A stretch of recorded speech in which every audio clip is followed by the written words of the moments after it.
Oxtail gravy or curry gravy? We're going to settle this in argument done.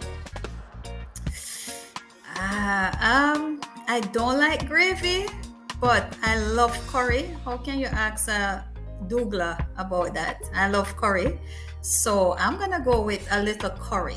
Well, I used to like oxtail gravy, but oxtail is so expensive, so definitely curry.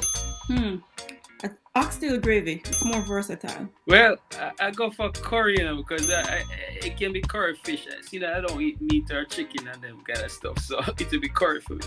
Oxtail gravy. Curry. Mommy always say I have Indian in my blood some way, somehow.